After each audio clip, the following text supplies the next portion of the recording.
निमित्तानं आपण या जनसमुदायाशी जनसंवाद साधावा. माननीय उद्धवजी. छत्रपती शिवाजी महाराज की.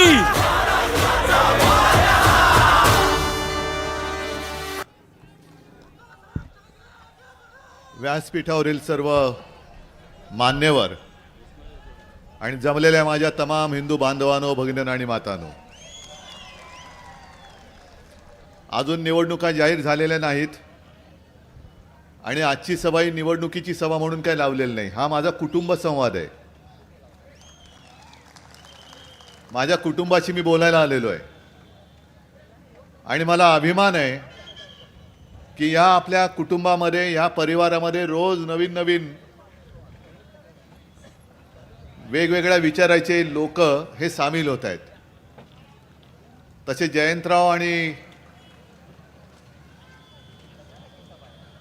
जयंतरावांचं घराणं आणि ठाकरे घराणं यांची मैत्री ही काय नवीन नाही, ही दोघांच्याही वडिलांपासूनची आहे. आणि जयंतराव आपल्या दोघांच्याही वडिलांना अभिमान वाटत असेल की त्यांनी सुरू करून दिलेलं कार्य आपण दोघं मिळून पुढे नेतो आहोत. आज विशेष म्हणजे उल्काताई सोबत आलेले आहेत, कारण उल्काताईंचा परिचय करून देण्याची काय आवश्यकता नाही.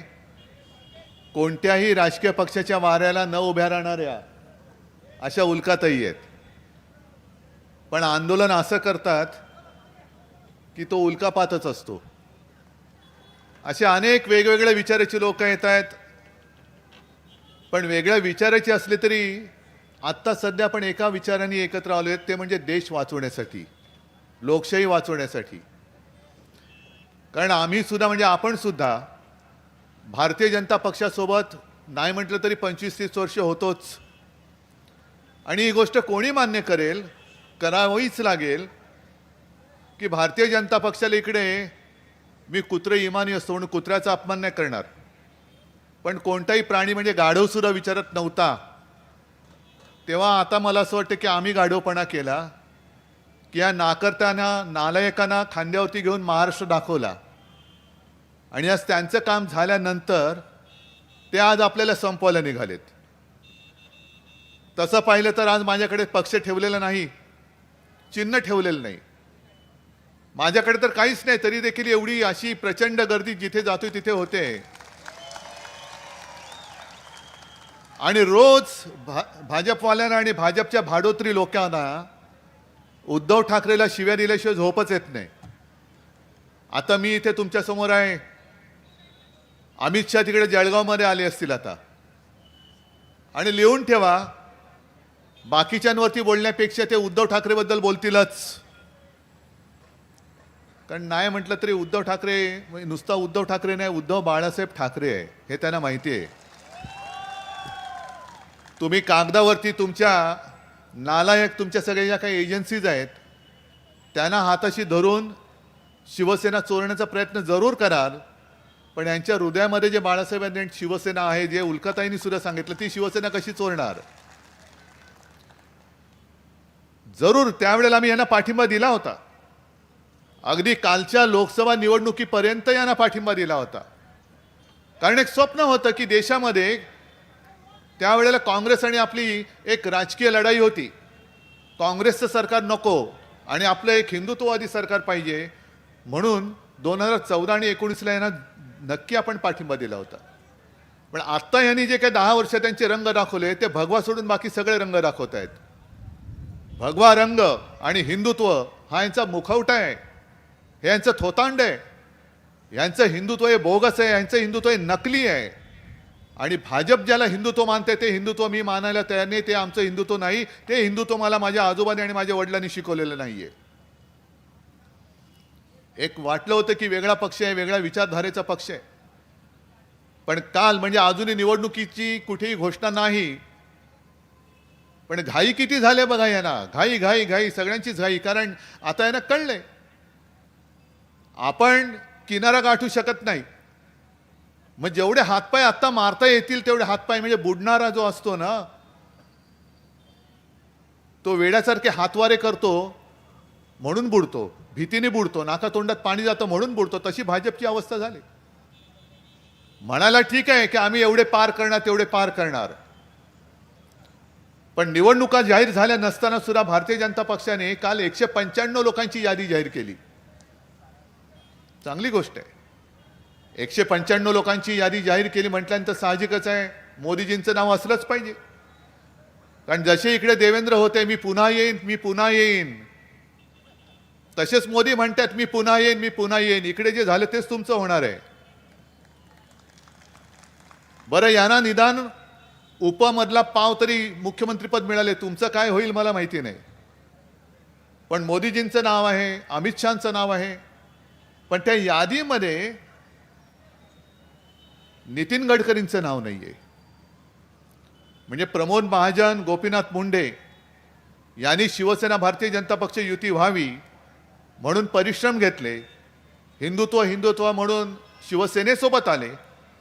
भारतीय जनता पक्षाची आपली ओळख नव्हती, पण एक विचारधारा एक म्हणून ते प्रमोदजी घरी यायचे, गोपीनाथजी घरी यायचे की बाळासाहेब आणि शिवसेना प्रमुखांनी सुद्धा जाहीर आवाहन केलं होतं की आपण एका विचाराचे आहोत, कशाला आपल्यामध्ये ही मतांची फाटाफूट करायची, आपण एकत्र येऊया. मग त्याच्यानंतर प्रमोदजी आणि गोपीनाथजी नंतर त्यांच्यासोबतच बरोबरीने आले ते नितीन गडकरी आले. आणि आज हा आपले हे जे ठिकाणे खोपोली हे मुंबई पुणा मार्गावरती आहे. जे एक शिवसेना प्रमुखांचं स्वप्न होतं मुंबई पुणा सरळ रस्ता, सगळ्यांना तेव्हा वाटतं ते कसं होणार, पण गडकरीजींनी पुढाकार घेऊन तो करून दिला, करून दाखवलं. हे नक्कीच त्यांचं श्रेय त्याने दिलं पाहिजे. मग त्याच्यानंतर नितीन गडकरी एक भाजपचे अध्यक्ष झाले. दुसऱ्या वेळेला सुद्धा ते अध्यक्ष व्हायला काही हरकत नव्हती, पण आपल्याला प्रतिस्पर्धी निर्माण होतोय म्हटल्याबरोबर त्यांचे पंख छाटले आणि त्यांचं अध्यक्षपद काढून घेतलं. आज आम्हाला असं वाटलं होतं की पहिल्या यादीमध्ये या महाराष्ट्राच्या एका तडफदार खासदाराची, मंत्र्याची त्या यादीमध्ये एक नोंद होईल. त्या यादीत पहिल्या यादीत गडकरींचं नाव येईल, पण गडकरींचं नाव नाही आलं. मोदींच्या बरोबर नाव आलं ते ज्याच्यावरती भारतीय जनता पक्षाने बेहिशोबी संपत्ती जमा केले म्हणून बेछूट आरोप केले गेले, त्या कृपाशंकर सिंगचं नाव आलं. म्हणजे गडकरींसारखी लोक कशासाठी खस्ता खाल्ल्या. अरे तुमच्यापेक्षा कृपाशंकर सिंगला जर पहिल्या यादीमध्ये मान मिळत असेल, स्थान मिळत असेल, तर गडकरीसारख्या निष्ठावंत कार्यकर्त्यांनी ज्यांनी रक्त आटवून महाराष्ट्रामध्ये भाजपा उभी केली, त्या कार्यकर्त्यांनी जायचं कुठे. म्हणून मी दरवेळेला जे सांगतो ते आता बाहेर यायला लागलेलं आहे. हे सगळे जे डोक्यावरती त्यांनी बसवलेत, हा इथला गद्दार सुद्धा तुम्ही घेतला, अरे घ्या ना गद्दार घ्या, पण महाराष्ट्राची जी शेती आहे ती आमची आहे. आम्ही मेहनतीने जे पीक काढलं होतं ते पीक तुम्ही वरती कापून न्याल, पण या महाराष्ट्राची जमीन नांगरून पुन्हा नव्याने बीज रोवून त्याला सुद्धा अंकुर फोडण्याची जबाबदारी आणि तेवढी धमक आमच्या मनगटात आहे. आणि एका अर्थी झालं ते बरं झालं. मला आज सुद्धा काही जण म्हणतात की उद्धवजी हे सगळे फोटो तर तुम्हाला कळत नव्हतं का. म्हटलं कळत होतं, मग थांबवलं का नाही. म्हटलं काय केलं असतं मी थांबवून. मला माहिती होती ही माणसं विकली गेलेली आहेत. जी तुम्ही आता घोषणा दिली 50 ओके एकदम ओके, 50 आकडा मला माहिती नव्हता, पण ही विकलेली माणसं आहेत, सडलेली नासलेल्या मनाची माणसं आहेत. ही यांची आता मनामध्ये निष्ठा राहिलेली नाही आहेत. ही अशी गद्दारी माझ्या शिवसेनेमध्ये जर मी ठेवली तर आपण जे म्हणतो ना कोकणामध्ये की आंब्याच्या पेटीमध्ये एक जरी नासका आंबा असला तरी अख्खी पेटी तो नासून टाकतो. मला नासका आंबा नको, गेट आउट, फेकून दिले मी नासके आंबे, घेऊन जा. भाजपच्या आडीमध्ये टाकले, सगळी भाजप नासून टाकतायत आता, सगळा भाजप. पण मला मी जे म्हणतो ना, मला खरोखर भारतीय जनता पक्षातल्या त्या निष्ठावंत कार्यकर्त्यांची दया आहे. ते आज सुद्धा इकडे आले असतील किंवा चॅनलमधनं ते बघत असतील, मुद्दामून बघा, मुद्दामून ऐका, काय झाले तुमच्या पक्षाची हालत. महाराष्ट्रामध्ये भाजपचं नेतृत्व कोण आहे, कोणीच नाही, सगळ्यांची पंख कापून टाकलेले आहेत. ज्यांची ज्यांची भीती मोदी आणि शहाना वाटते त्यांचं नेतृत्व हे खतम करून टाकतायत. बरं, एवढे हे नालायक लोक आहेत की त्या काळामध्ये जेव्हा अटलजी पंतप्रधान होते, एक दिवस तुम्हाला सगळ्यांना माहिती आहे अडवाणीजी आले होते आणि अडवाणीजींनी बाळासाहेबांना सांगितलं की बाळासाहेब मुझे आपसे कुछ बात करनी है. मग मी होतो, प्रमोदजी होते, आम्ही दोघं तिघं बाहेर गेलो खोलीच्या बाहेर, आणि अडवाणी साहेब आणि आपले साहेब हे दोघं बोलत होते. नंतर बाळासाहेबांनी जाहीर सभेत सांगितलं अडवाणी साहेबांनी आपल्या बाळासाहेबांनी विचारले की बालासाहेब ये मोदी के बारे में आपका क्या ख्याल है? तो बोले क्यों? तो नाही म्हणजे त्यांचं तेव्हा असं चाललं होतं की वाजपेयी मोदींना तेव्हा ते गुजरातचे मुख्यमंत्री होते, केरळचे टोपलीत टाकायला निघाले होते. राजधर्म का पालन करना होगा, राजधर्म. आणि तेव्हा बाळासाहेबांनी सांगितलं होतं की ऐसी गलती मत करना, मोदी गया तो गुजरात गया. म्हणजे तेव्हा बाळासाहेबांनी जर त्यांची बाजू घेतली नसती तर नरेंद्र मोदी नाव देशाला कळलंच नसतं. तेव्हाच बरोबर वाजपेयी माणूस मला वाटतं हुशार होते, त्यांना कळत होतं की कोण योग्य कोण अयोग्य. ते त्याच वेळेला मोदींना केराच्या टोपलीत टाकत होते. पण आम्ही हिंदुत्ववादी नाही हिंदू आहे. पण हे असं हिंदुत्व यांचं असेल नासकं कुसकं, पुन्हा ते जुन्या बुरसटलेल्या गोमूत्राच्या हिंदुत्वामध्ये आम्हाला नेणारं हिंदुत्व जर त्यांचं तेव्हा कळलं असतं तर आम्ही तेव्हा त्याच वेळेला सोडून दिलं असतं. दुसऱ्याच वेळेला मोदी पंतप्रधान नसते झाले. आणि उल्काताई तुम्ही जे बोललात ते बरोबर आहे. सरळ सरळ उघड आता मोदीजी जे करतायत हे देशासाठी घातक आहे. हा सगळा जो परिसर आहे हा कामगारांचा परिसर आहे, ग्रामीण भागात शेतकऱ्यांचा परिसर आहे. आणि लालबहादूर शास्त्रींची जी एक घोषणा होती, त्यांनी नारा दिला होता जय जवान जय किसान. तसाच बाळासाहेबांनी सांगितलं होतं की जय जवान जय किसान बरोबर जय कामगार सुद्धा असला पाहिजे. कारण जसं जवान देशाचं रक्षण करतो, किसान देशाला अन्न पुरवतो, तसंच कामगार हा औद्योगिक सगळं काम करून देशाची अर्थव्यवस्था सांभाळतो. पण हा सगळा पट्टा किती इकडे उद्योग सुरू होते, नवीन किती उद्योग आले, आणि जे उद्योग होते त्यातले सुरू किती आहेत हे तुम्ही मला सांगा. मग आता 10 वर्षानंतर हे जे सांगतायत की आता देश आम्ही समर्थ करणार, देश आम्ही स्वावलंबी करणार, मग 10 वर्ष काय गवत उपटत बसला होतात तुम्ही? काय करत होता? 10 वर्ष तुम्ही पंतप्रधान होतात. या 10 वर्षामध्ये आम्हाला असं वाटलं होतं, कारण आम्ही तुम्हाला पाठिंबा दिला होता की एक बलवान देश संपूर्ण जगासमोर तुम्ही दाखवाल की हा आमचा हिंदुस्थान आहे, हा आमच्या या देशातला हिंदू आहे, तो नुसता हिंदू आणि मुस्लिम ह्याच्यामध्ये आगी लावत फिरत नाही. आमचं हिंदुत्व हे घरातली चूल पेटवणारं हिंदुत्व आणि भाजपचं हिंदुत्व हे घर पेटवणारं हिंदुत्व आहे. पण आता हे विश्वगुरु तिकडे बसल्यानंतर यांनी मध्ये नवीन टूम काढली, हिंदू आक्रोश, हिंदू जन आक्रोश मोर्चा. अरे हिंदू जन आक्रोश कुठे हिंदू संकटामध्ये? आणि जर तुम्ही 10 वर्ष तिकडे भोगल्यानंतर जर हिंदू तुमच्या राज्यामध्ये संकटात येत असाल तर तुम्ही नालायक का? तुम्ही तुमच्या देशात संपूर्ण सत्ता मिळाल्यानंतर सुद्धा हिंदूंचं रक्षण करत नाही, हिंदूंना आक्रोश करावा लागतोय, हे तुमचं अपयश आहे. पण आज जिथे जातोय तिकडे आक्रोश आहे. तिकडे उत्तरेतला शेतकरी रस्त्यावरती उतरलेला आहे. कामगारांमध्ये सुद्धा तो कंत्राटी कामगारांचा कायदा यांनी आणलेला आहे. म्हणजे ह्याला मी पुन्हा येईन, पण कामगाराला माहित नाही मी आज घरी गेल्यानंतर पुन्हा आलो तर मला इकडे नोकरी मिळणार आहे की नाही हे कामगाराला माहित नाही. पण मोदीजी म्हणतात मी पुन्हा येईन. हे तुम्हाला पटतंय? म्हणजे तुमच्या भवितव्याची कोणी गॅरंटी घेत नाही. तुमच्या भवितव्याची गॅरंटी नाही. तुम्हाला काम मिळेल न मिळेल तुम्ही मारा आणि तुमचं जीवन बघा काय ते. मला निवडून द्या, मग बाकी खड्ड्यात गेला तरी चालेल. म्हणजे निवडणूक आल्यानंतर सबका साथ आणि निवडून दिल्यानंतर फक्त यांच्या मित्राचा विकास, अडाणीचा विकास, बाकी देश गेला खड्ड्यात. अडाणीला काय बोलायचं नाही, आम्हाला काय बोलायचं नाही. ही अशी नतद्रष्ट वृत्ती, ही मी मगाशी सुद्धा बोललो की केवळ राज्यात नव्हे तर देशामध्ये ह्यांना गाडून टाकलं पाहिजे. ही नतद्रष्ट वृत्ती आहे, ही देशाला घातक वृत्ती आहे. अरे ज्यांनी तुमच्यावरती उपकार केले त्यांना तुम्ही संपवायला निघालात.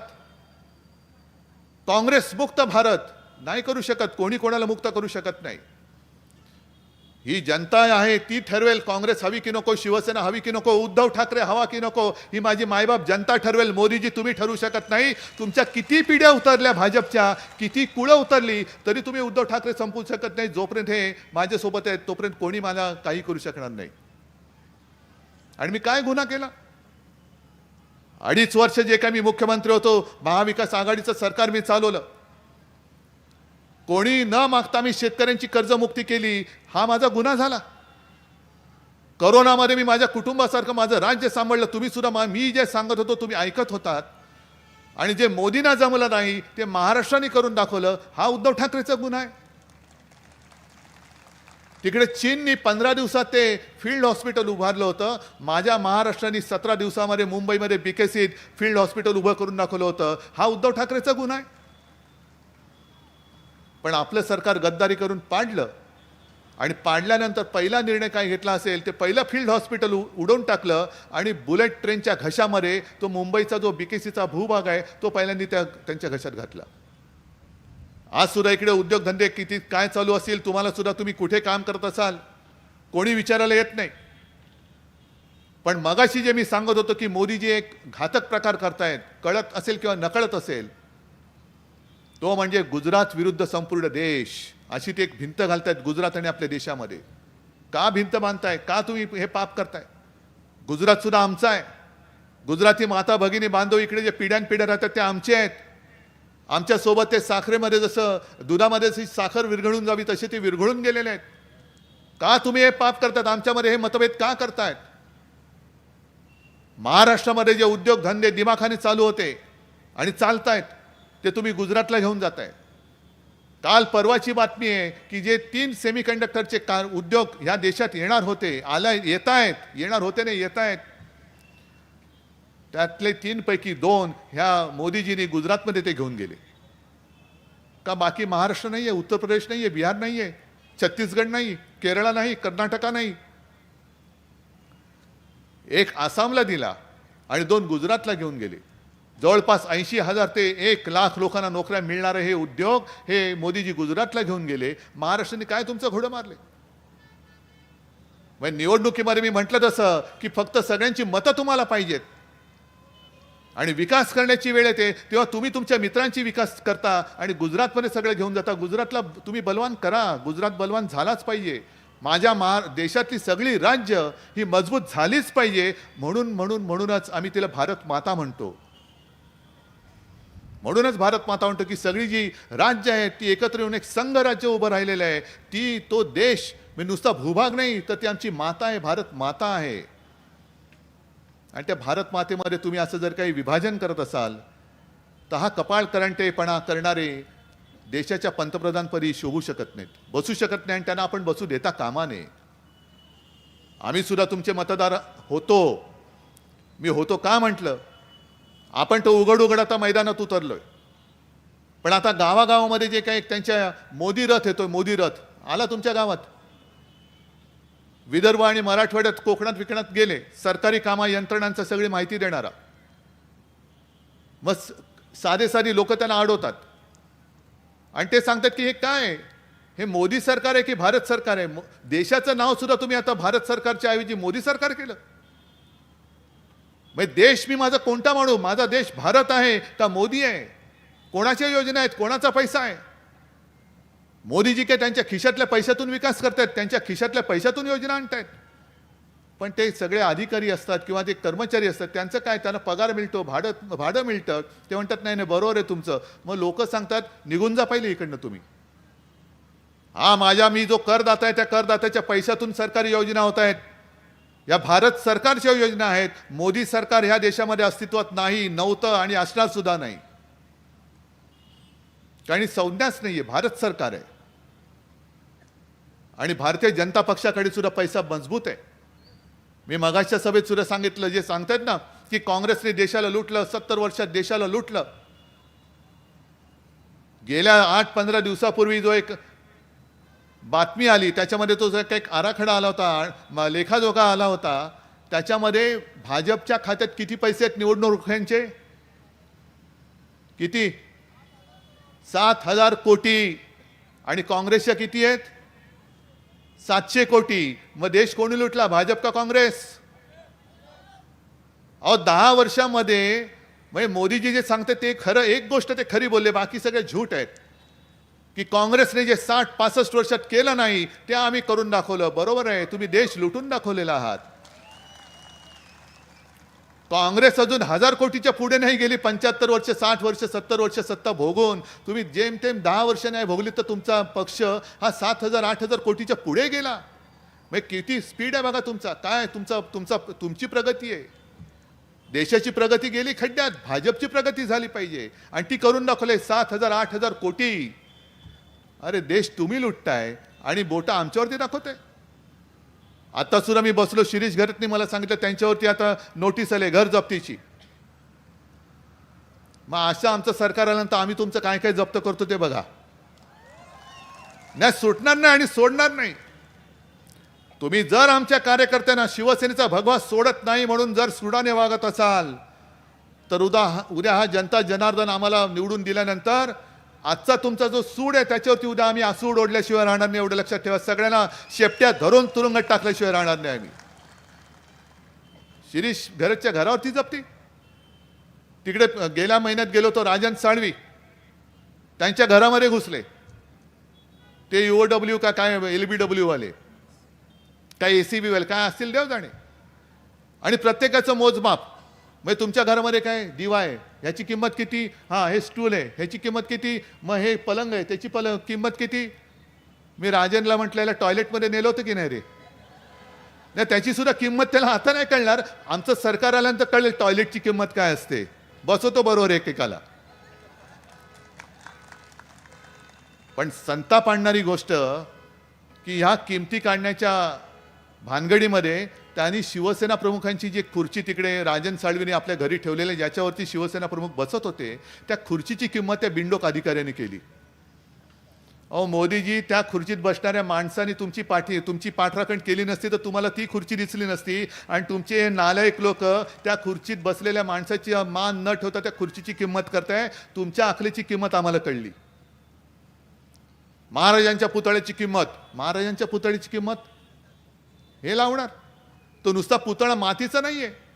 जसं गणपती आपण घरी आणतो आम्हाला सगळ्यांना कळते की गणपती ही मातीची मूर्ती आहे.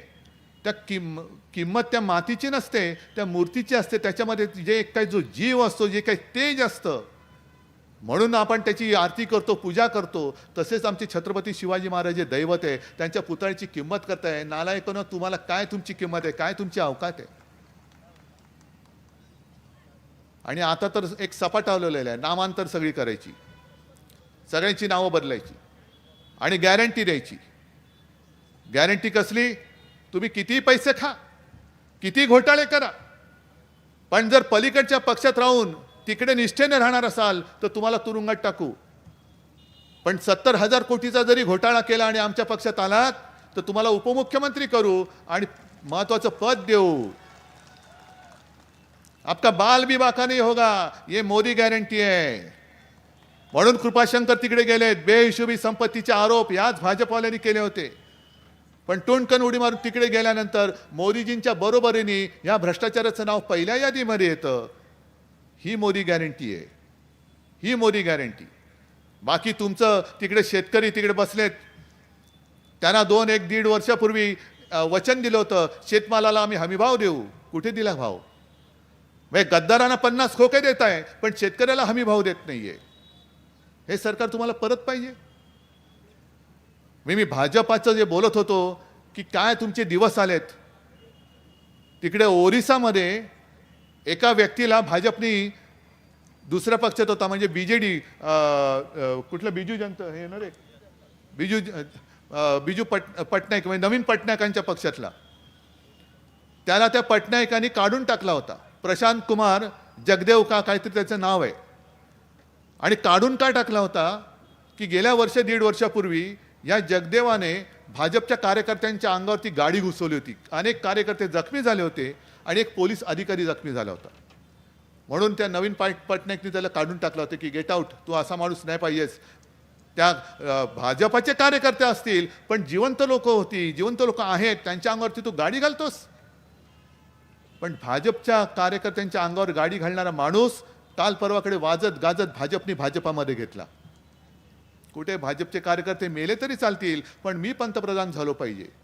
मला तेच सांगायचं भाजपच्या कार्यकर्त्यांनो, तुम्ही विचार करा, तुमच्या कुटुंबियांना विचारा की ज्या पक्षाचा नेता आपल्या कार्यकर्त्याची काळजी घेऊ शकत नाही, कार्यकर्ता मेला तरी चालेल पण त्याच्या चितेवरती माझी पंतप्रधान पदाची खुर्ची बसली पाहिजे असा विचार करणार माणूस, त्याच्यासाठी तुम्ही आणखीन रक्त आटवणार आहात. कुटुंबावरती निखारे ठेवून तुम्ही भाजपचं काम करतात पण ज्यांच्यासाठी काम करतात त्यांना तुमची जर का किंमत नसेल तरी सुद्धा तुम्ही त्यांचं काम करणार आहात का. एक ते दार्जिलिंगचे एक आमदार आहेत भाजपचे नीरज झिंबा का असं काहीतरी त्यांचं नाव आहे. त्यांनी मोदीजींना रक्तानी पत्र लिहिले. का रक्तानी पत्र लिहिलं की 2014 का त्या सुमारास मोदीजींनी तिथल्या गुरख्यांना सगळ्यांना काहीतरी एक आश्वासन दिलं होतं, मी अमुक अमुक करेन. 10 वर्ष झाली काही केलेलं नाही.